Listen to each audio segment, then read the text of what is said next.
Hey, what's up, guys? Welcome to week 5 of the Hype League podcast. We got a great show ahead for you. We're going to run through last week's matchups, take a look at the playoff standings and how close it is. Dustin and Lemmer are going to come on, and we're going to talk about some of the best and worst draft day buys from this past year. And then we're going to end the show with the ramblings of a drunken lunatic. So you guys got all that to look forward to. I should say, when I talked to Dustin and Kevin the other night, we recorded the matchups part of the show with them on it. But to be honest, it was just way too long. So I'm going to redo it right now and hopefully cut it down. We were looking at like almost an hour long show. I'm assuming you guys didn't want that. So let's jump back right into the matchups. I took on Dustin this week. Dustin beats me 161 to 143, putting me down to 3-2 in 6th place. Dustin is up now to 2-3 in 7th place and would actually be the wild card leader if the season ends today, but it does not. For me, Phillip Rivers only gets 6 points, McCoy 3. Those were the big letdowns. I wasted a 41-point performance from DJ Chark. At one point, I was looking okay when Andy Dalton got those 2 garbage time touchdowns at the end of his game. I looked like I was in it, but then Dustin had Wilson and Dak combined for 62. Thielen gets the squeaky wheel treatment instead of Diggs. He gets 34 points, and Dustin was able to take me down, which I haven't looked, but I'm guessing 160 was his best week of the year. Moving ahead, Lemmer beats Case to take over first place at 4-1, 195 to 161. Lemmer gets the victory on the shoulders of Aaron Jones, who goes full Al Bundy and scores 4 touchdowns in a single game. Gets 51 points. Cooper Kupp gets him 28 points. He's been red hot. Matt Ryan, not really playing that great, but kind of like Goff, gets him 34 points anyway. I guess a couple of negatives for Lemmer. Odell has not been great for him so far, but I'd be pretty happy about sitting in first place and having, even with as bad as Odell is doing. Lemmer leaves Fuller on his bench for 61 points. That would have set the league record. And I'm guessing at over 250 points, it would have been a tough one to ever beat. But alas, he does not, and Chuck gets to keep his record for at least one more week. Case, not a bad week at 160. Rodgers gets no touchdowns, even though the Packers scored 30 points. Don't expect to see that often. He was happy to see Michael Gallup back. Gets 26 points. McCaffrey gets him another 52-point week. He's been awesome. Gotta wonder if he's going to be able to hold up to all these carries all year, though. I mean, no one is getting a workload like McCaffrey. Bold start from Case, putting in Chase Edmonds, who gets him 17 points. I mean, the guy had his arm cut off by Jack Bauer. Got to be 15 years ago now. Keenan Allen, back-to-back bad weeks for Case. But 165 usually gets you, or 161 usually gets you a win most weeks. Moving ahead, Swain beats up on Brandon 183 to 117. Brandon falls to 1-4 after looking like he was the favorite on draft day. Swain, I've been saying his team was better than their, the 1-3 start he was on. He gets 47 from Amari Cooper and 30 from Tyler Boyd. He starts Ridley over McLaurin, which I thought was a bold move. Ridley's been so up and down, but he outscores him 19-8. Swain looking like Minshew was one of the best free agent pickups so far in this season. For Brandon, he gets a no-show from Julio, only 7 points. I think I saw somewhere that Julio ran the 3rd most routes on his team this week, which is interesting. I don't know if there's an injury or something there. He started Demarcus Robinson, who seemed to be playing behind some guy named Pringles, I'd never heard of. Eckler got him 15 catches and what was a great game script for him, but not nearly enough. OJ Howard, he stinks. He can probably go to the waiver wire. At 1-4, Brandon is what I said about Dustin being the wild card. Brandon falling out of the wild card race, but there's a lot of season left to go. He could get Barkley back here in a week or two. Walensky finally shows up, gets the win over Kish, 183 to 140. Walensky's still in 12th place. Kish still in 11th place, or I don't know if Kish was in 11th last week or not. It might have been Swain. Regardless, Walensky finally gets a good game from Jacobs with 31 points. 36 from the Philly defense. That was a good pickup. Allen Robinson gets Walensky 28 points, I believe, on his bench, though. Robinson looks like he could be better with Chase Daniels in there. Brady and Edelman combined for 53 points. He's going to need that if he's going to get wins going forward. Bad news, though, is that he loses Wayne Gallman, who probably can be cut now. Shepard is going to be out for a couple weeks. Juju loses another quarterback. Mulanski also has Mason Rudolph. I don't know if you guys saw Mason Rudolph's face as he was being escorted to the locker room, but he looks like he is maybe a day or two away from suing the league so he can use his old helmet and then, sending threatening text messages to his ex-lovers. Kish couldn't capitalize on a big game from Deshaun Watson, 47 points. Gets another 25 from Fournette, who has been really good lately. I said before, Thielen gets the squeaky wheel treatment over Diggs, who doesn't do anything. I think he had 3 catches. Ebron, 1 point. Man, tight end is really a wasteland. If you didn't get one of the top guys, it's hard. There really is no streaming tight ends. Kish also loses Brandon Cooks. Who knows how long that's going to be for. Next up, Rico and Rob, battle of playoff contenders. Rico looked like he had a really good shot going into Monday Night Football, but Baker gets him only 1 point. Not what we were looking for as Browns fans, and definitely not his fantasy football owners. Teddy gets him 30 points, though, which looks like I was way off in the Teddy versus Kyle Allen debate that I had with myself on this show a couple weeks ago. Mark Andrews has slowed down a bit after a hot start for Rico. Some good news, though. He could, Le'Veon Bell could be in for a boost. Darnold will probably be back, if not this week. I would say definitely next week. That offense should be a little bit better. I think it's not scoring any points. And Bell's doing fine even without it, but he could be like a top 5 running back, I think, going forward. Rob gets a huge game from Michael Thomas, 46 points. Goff and Gurley combined for 40 points, even though neither of them actually looked all that good. Goff and Ryan have both just been accumulating fantasy points while not playing that good of football. Watkins gets him 0, and Damian Williams also for the Chiefs gets him only 6, who he started over Phillip Lindsay, who got a big game on his bench with 26 points. Yeah, that Chiefs game was a weird one to watch the other day. I didn't really know what to make of that.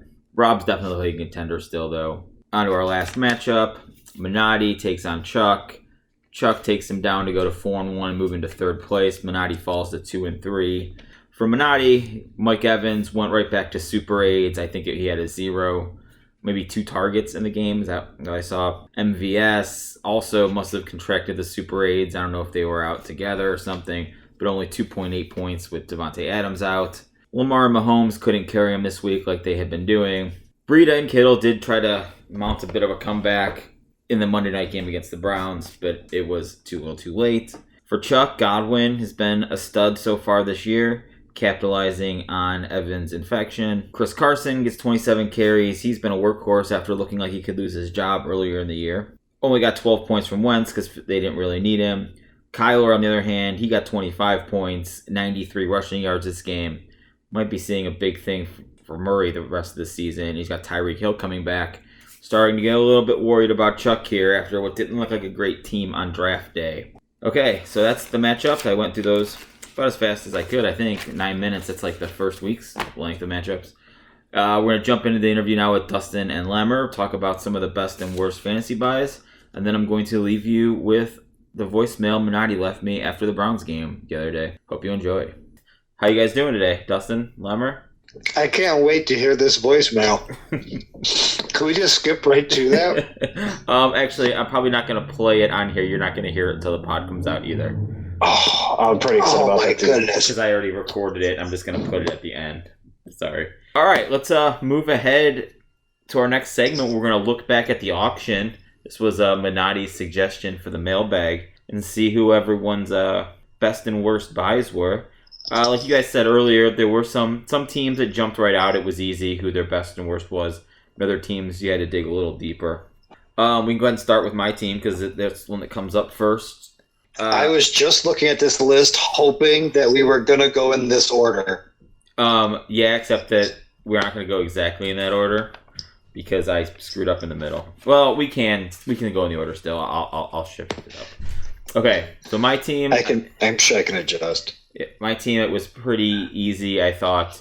I put down Dalvin Cook at $36 was probably the best buy. I also thought Mark Ingram at 17 was a good one too. Is that what you guys came up with? Yeah, I had Dalvin Cook was pretty good value there.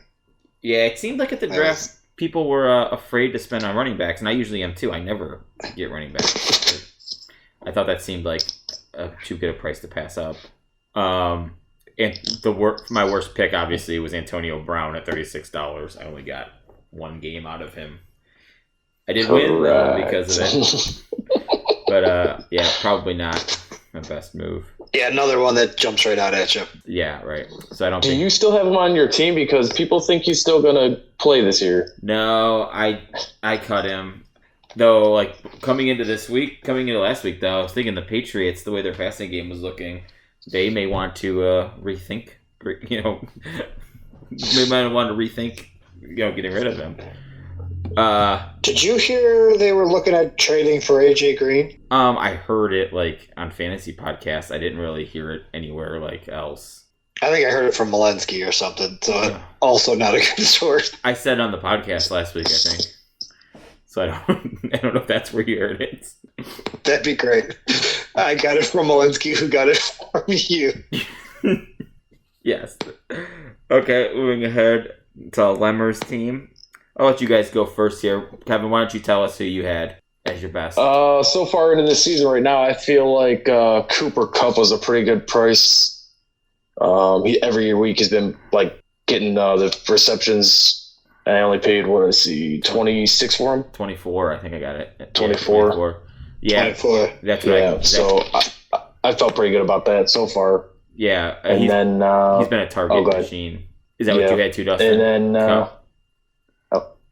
Yeah, I wrote down Kupp and Aaron Jones.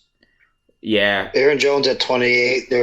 He's been a monster. Yeah. Yeah, he is. We'll see. Like, you want to think that he's going to keep getting the carries even after, Jamal Williams gets back, which I didn't even know Jamal Williams was coming back. I thought his neck was broken, but they were saying... I did not know that either. Not look good. No, it didn't. But apparently they were saying today he might play next week. So he might lose some of his, getting every carry that he's been getting.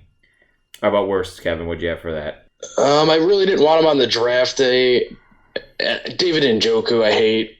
Yeah, I hate him. I ended up getting rid of him when he got hurt, but I didn't like him from day one. And I know it was only $11, but there was a lot of better tight ends that I could have tried to bid on. So I hate that pick. Yeah, that makes sense. Dustin, do you have anything different for his worst pick? Yeah, I put down Odell. He's been trashed for $52. Yeah, I put down Odell also. I mean, I feel like he's got to get better, but it's been a pretty rough go of it early on. I mean, really, if you take away that one play against the Jets, he's really done absolutely nothing. Right. I'm just hoping on the upside. I mean, right now, 5 weeks in, it's not looking good with him. But yeah, but luckily for you, you're in first place, even though he's been underperforming. So, that's, if you were in last place and he sucked, you would be bumming. But you're doing good. Well, every year I always have a crash where I lose like 6 in a row. So I'm waiting for that. Oh, yeah, I'm sure it's coming. Thanks. All right. Okay, we'll move on to Swain. I got him here next. Dustin, I'll let you start this time. Who'd you have for Swain's best buy? Oh, Swain. Amari Cooper, $30, been pretty good. But I really think his best buy was Darren Waller. Yeah, that's what I marked down too. Was Darren Waller at $1. That was I'm really surprised. I mean, I remember when he came up in the draft, obviously, because Chuck had never heard of him. But I was really surprised no one else bid. He was kind of a fantasy. I had already spent $50 or whatever Jacob spent on Travis Kelce. Yeah. That was Jacob. Okay, that's interesting. Yeah. And I also marked down Derrick Henry at 21. I thought was a pretty decent buy for Swain. He's been not like a standout, but pretty solid, and he's getting every touch. Right. I thought Deion Lewis would be involved again this year. This is 2 years in a row. I've been way off on that. Swain's worst guy. I think this is 2 years in a row that I've owned him. Yeah, it's funny. He's one of those guys that I was high on the last 2 years, but I didn't get him anywhere. Who'd you have for Swain's worst guy? James Conner, 43, and Cam, 26. I mean, that one's more injury related, but he kind of sucked before that too. Yeah, I agree. I didn't really put down injury guys too much, or at least I put like an asterisk next to them. I had the same though. Conner at 43, he's definitely underperformed he's had some decent games, but not, elite running back type of. I mean, he could have had Dalvin Cook for $7 less. Lemmer, is that what you had too? Yeah, I had Connor and then also Newton, but I know that's injury prone, but it wasn't like he was lighting up the scoreboard to begin with anyways. Yeah, I agree. But I also, on the initial, his $2 bid for Daniel Jones would have been good, but then I just realized he cut him off his team, so that was not a good move. No. But for $2, Daniel Jones has pretty decent upside right now. Yeah, and even though... But did you see who he added for him? I did not know. He picked up Rob Gronkowski. Yeah. I did see that, actually. Yeah, who's been fantastic. Though I guess if he had Daniel Jones, he may not have picked up Minshew, who has been, one of the better pickups this year. So it's always interesting how that goes, If you that's a good point. When you make or don't make a move, and then it leads you to do something better. Let's move on to Brandon. I guess I will go first this time. For his best, he had a couple that I put down, actually. His best, I have Eckler at $13. So far, I think he may have been running back number 1 going into last week. Oh, no, it had to be McCaffrey. But he was definitely near the top of running backs going next week. He's only $13. Zeke at 38 also worked out well for him. Look, Zeke wasn't back yet, right? He couldn't have been back yet. No, he did. He took a chance. Yeah. And then I also marked down Tyrell Williams at $1. I thought was obviously a pretty good buy. Which seems low. I mean, some people... Oh, I guess but Antonio Brown wasn't cut yet. So, yeah, okay, that makes sense. And then for worst... did you guys have anything different for best? Yeah, Eckler for $13 might be the steal of the draft. Yeah, we'll see how it goes forward, but he's still going to get the catches, I'm sure. He's still going to be... Even if Melvin Gordon becomes like the lead guy, I think Eckler's still going to be worth way more than $13. For worst, I had OJ Howard at 18. He could probably get cut, even though I still think he's awesome. I don't know what they're doing over there, but they're just not giving him the ball at all. And you guys have anything different for worst? No, I had Howard as well. No, I mean Julio hasn't been great for 50, but OJ Howard for 18 was just yeah. I mean, it was not good. Julio has got a lot of touchdowns, especially in the first couple of games. But yeah, he's had a couple of slow ones in a row too. And even that one game, he just caught like a screen pass for like an 80-yard touchdown that saved his day. So yeah, I agree. Julio has not lived up to that price. Okay, let's just keep going over then. So for Case, Lemmer, who do you got for Case's best auction buy? For Case, at $60, I still think Christian McCaffrey's been a beast. I don't think he ever paid for him at all. Yeah. And he's been tearing it up. So that for that price, I would have paid $1,000. The budget was $250. You couldn't. Oh, okay. You're not allowed to do that. Dustin, what did you have for Case's best buy? I have Michael Gallup for $2. That's what I had. And Keenan Allen for 36 has been pretty good. Yeah, if you asked me last week, I would have said Keenan Allen for 36. But now this is 2 bad games in a row for him. Still outperforming the $36 for sure, though. And all right, so Lemmer, what do you got for Case's worst buy? This one can be interesting. I did not like Corey Davis for $9. I mean, I know it's not a lot of money, but I think he's also available in the league now. Yeah, he's definitely on the waiver wire. So he just... Actually... I don't know. So, actually, Dustin, what do you got? I actually have a text here from Case about Corey Davis that I totally forgot about. Let me go back and pull it up. Dustin, who did you have for Case's worst buy? I went again to the big money guy, DeAndre Hopkins. Yeah, so I thought someone might go with that. Hopkins has definitely been a disappointment. So Case has this draft pick he messed up on. He had Corey Davis marked down as a running back on his sheet.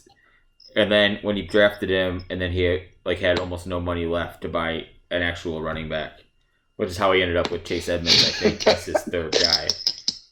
So, I mean, if you... Who's that, Case or Handa? Right, like Case should know better than that. I mean, we all much know who Corey Davis is. I actually have Aaron Rodgers at 37 as his worst buy. That was the second highest priced quarterback in the draft, and just really, I mean, he's playing well. He's not turning the ball over, but he's just not throwing enough touchdowns. So I think that's what I have for Case's worst buy. Yeah, I can see that. I mean, other than week 4, he had 33 points that week, but he's got 12, 15, 13, and 9. Right. And that's definitely not Aaron Rodgers' numbers. No, right. Like, I mean, I'm sure the Packers are happy with it when they're 4-1, but right, it's not what you're hoping for with a fancy quarterback. All right, moving ahead. It's Dustin's turn, and it's Dustin's team. So, Dustin, tell us who you have as your best buy. My best buy is the combo that's been carrying me to any sort of respectability with Russell Wilson and Dak. Yeah, that's what I have too. Yep. Yeah, every week they're just giving me a chance. Yeah, there were two guys I liked too. Instead, I went with Trubisky and Rivers. Not quite. I mean, I spent considerably less money on those guys. But yeah. I did Wilson, I thought, was very undervalued on draft day. Like, everyone was like, basically, like, all the talk was that the Seattle was going to run too much for him to have any productivity. But I don't know if anyone listens like the Pro Football Focus podcast, but they talk about end zone throws. And he is like at the top of the end zone throws list every year. Nobody throws the ball in the end zone more than Russell Wilson does. And Dak just has some good receivers to work with now. Who do you have for your worst pick, Dustin? So I mentioned before that I had a team I wrote down 5 names for. Oh, it was yours? It was mine. Oh, interesting. I'll tell you, I had your worst one as Kelsey so far. I forgot that Jacob was actually the one who bought that. Not that he's been bad or anything, just hasn't lived up to a $41 price tag. Is he one of your 5? So Kelsey was not one of your 5. That's interesting. No, I got Kamara at 55. He's been good though. I guess not spectacular. He spent Jacob. That's another Jacob pick. He spent top money on him, and Bridgewater's been hurting him more than Michael Thomas. Oh, he hasn't hurt Thomas at all. But Kamara did have, I think last week. Awesome. Oh, can you hear that? Yeah. Oh, sorry. You can actually only hear that. Yeah. Are you vacuuming? Okay, so you have Kamara. I had Cohen written down. He's not really done much. So I have Cohen on my list. And then I went with a horde of rookie running backs with Justice Hill, Darwin, and I paid $10 for Tony Pollard.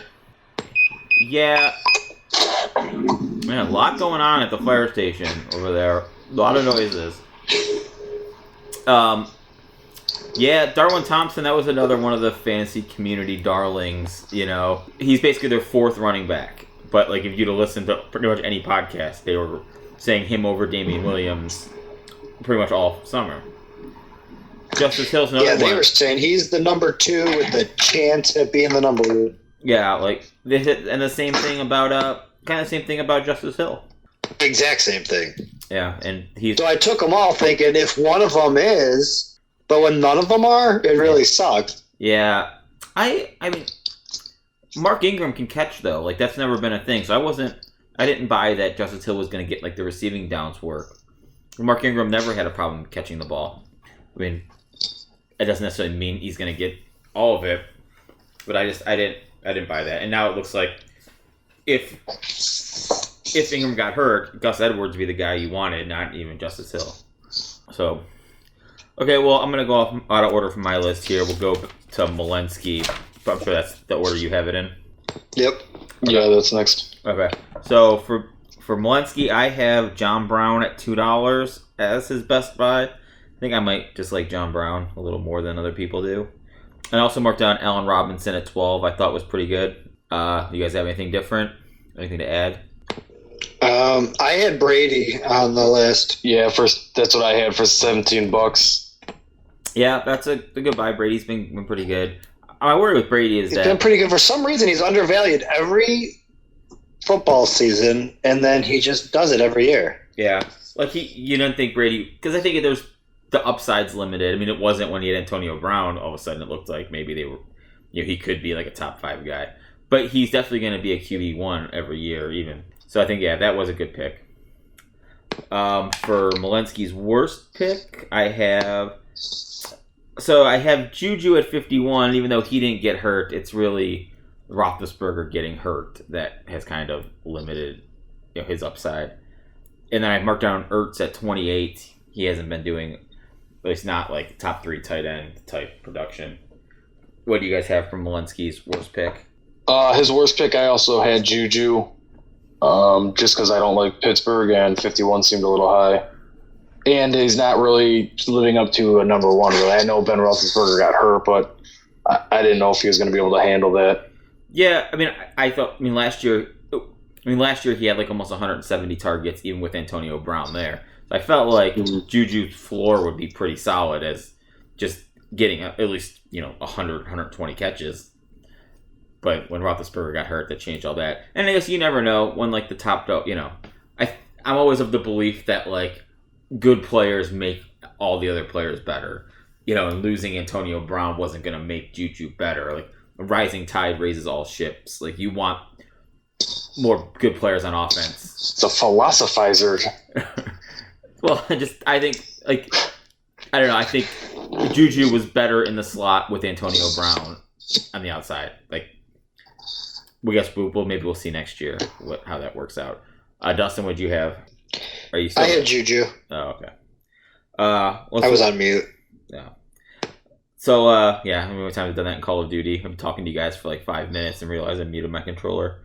Like, no one's talking back to me. All right, we'll move ahead to Rico. Let's go to Lemmer. Who do you have for Rico's best buy? For Rico, I like Galladay at 18. It seems like he's been pretty steady. Yeah, Dustin? Are you on mute? I put down Marlon Mack. $24. Where's it going? I had Galladay at 18 also. I also marked down Mark Andrews at 3. That was he's the last 2 weeks not as good, but obviously he was a top tier tight end before that. And there was a lot of buzz about him before the preseason started, and then all of a sudden in the preseason he was like running as like the 3rd tight end. Rico's team was a hard one for me.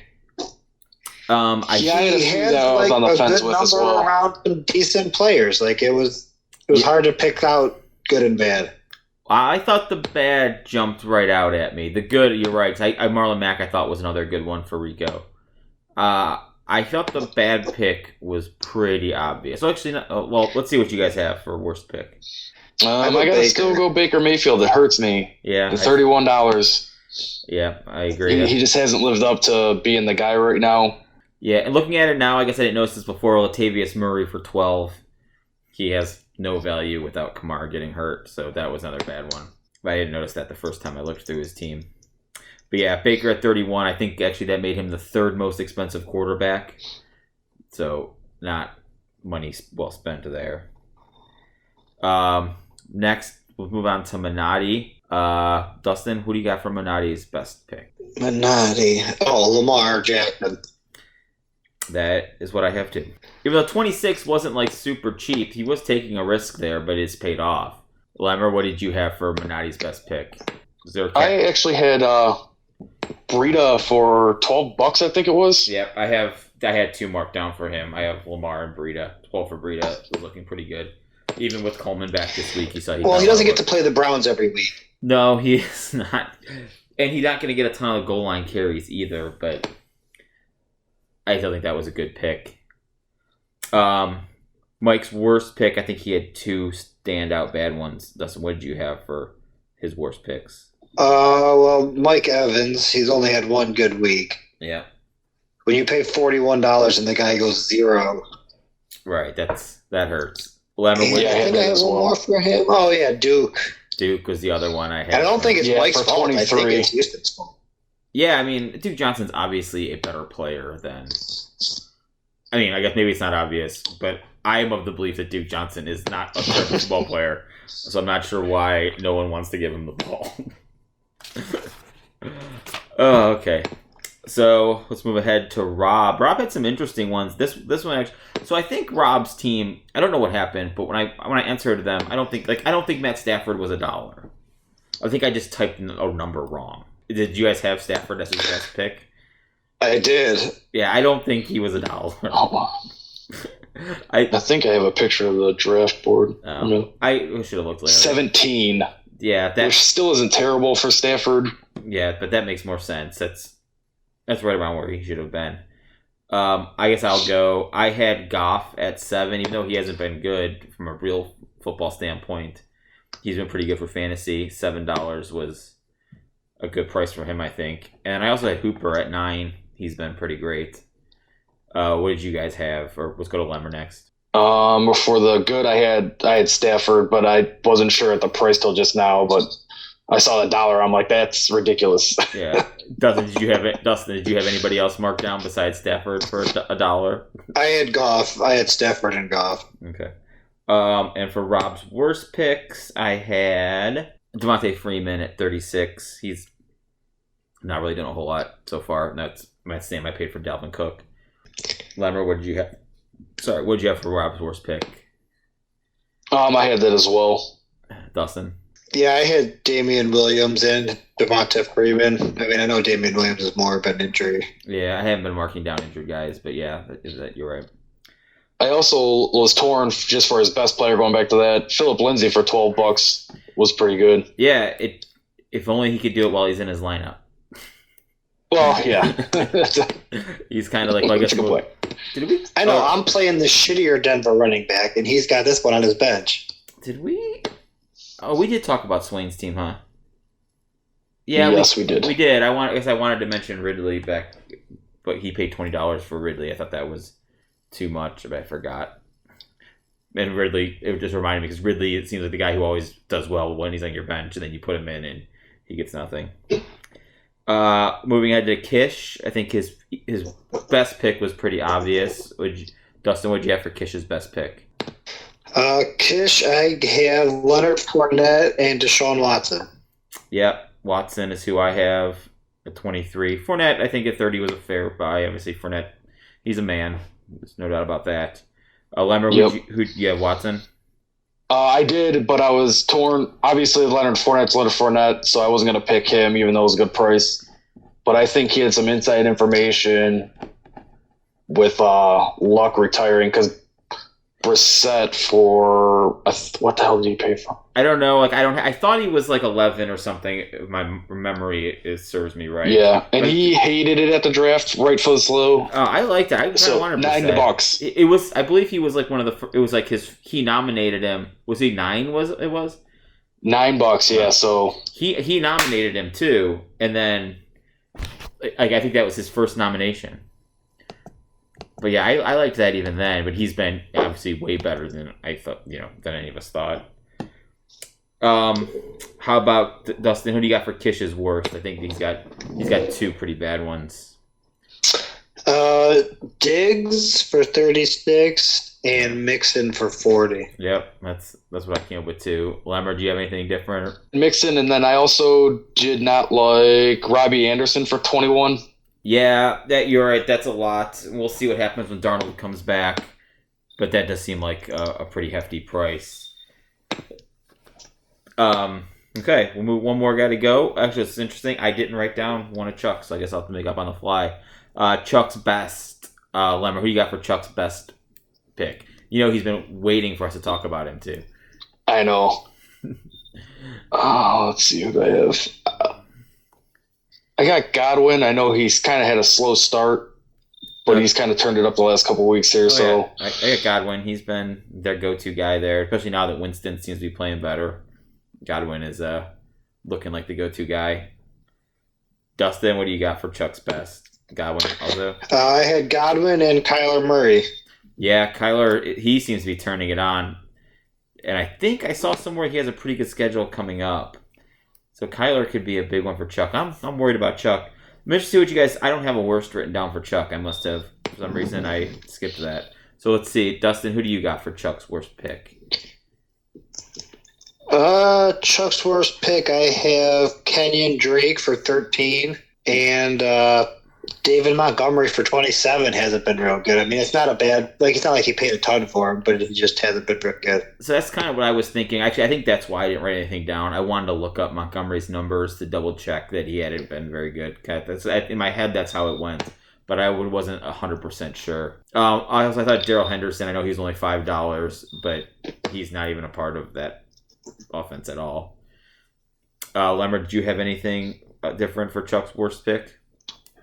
No, I also had Montgomery, and I know Hill's been hurt, obviously, but if he comes back and doesn't perform, then for that price, very well could be for 46 could be a bust down the road. Yeah, I'm kind of hoping he gets hurt.